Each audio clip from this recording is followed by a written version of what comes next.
ঈদের নামাজ শেষে রাজধানীর বিভিন্ন এলাকায় মহান আল্লাহর সন্তুষ্টি লাভের আশায় পশু কোরবানি করেন নগরবাসী। ধর্মীয় রীতিনীতি মেনে পছন্দের পশুকে কোরবানি করেন তারা। কোরবানির পর ব্যস্ত সময় পার করছেন কসাইরা।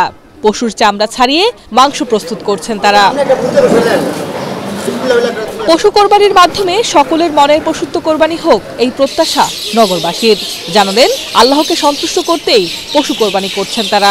সমাজে যারা দরিদ্র আছে, যারা আন্ডার প্রিভিলেজড আছে, তাদেরও একটা হক আছে এবং সেই হকটা যাতে আমরা খুব সুন্দরভাবে ডিস্ট্রিবিউট করতে পারি, কোরবানি আমাদেরকে শিক্ষাটা দেয়। এবং আমরা মনে করি যে কোরবানির একদিনের শিক্ষাটা যদি আমরা সারা বছর জুড়ে যদি এটা আমরা প্র্যাকটিস করতে পারি, তাহলে আসলে সমাজ অনেক সুন্দর হবে, আপনার ওয়েলথের ডিস্ট্রিবিউশনটা সুন্দর হবে এবং মানে এক লার্জ পৃথিবীটা সুন্দর হবে।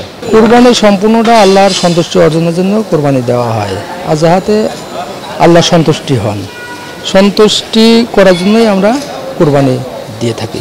এই স্যাক্রিফাইস, এই জিনিসটাই কিন্তু আমরা কোরবানি থেকে শিখেছি, তাই না? আমরা তো যে জানি আমরা আমাদের কোরআনেও কি আছে কোরবানির সম্পর্কে, এই জন্য আসলে এই ত্যাগ স্বীকার করাটার জন্যই কিন্তু আমরা কোরবানি দিচ্ছি। আমি আমার ফাদার মাদার, আমাদের পরিবারে এখন যারা জীবিত আছে তাদের নাম নেওয়া হয়েছে, কিন্তু আল্লাহর ওয়াস্তে বিসমিল্লাহ আল্লাহু আকবার বলে আমরা জবাই করেছি।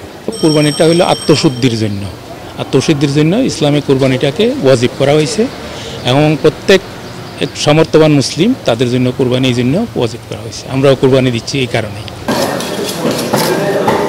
এদিকে কোরবানির জন্য পশু কিনলেও সবাই আজ কোরবানি করেননি। কেউ কেউ ঈদের দ্বিতীয় ও তৃতীয় দিনেও পশু কোরবানি দেবেন। এর মধ্যে অধিকাংশই কসাই না পাওয়ায় দ্বিতীয় দিন কোরবানি করার সিদ্ধান্ত নিয়েছেন। H A Mitu, Asian television, Dhaka.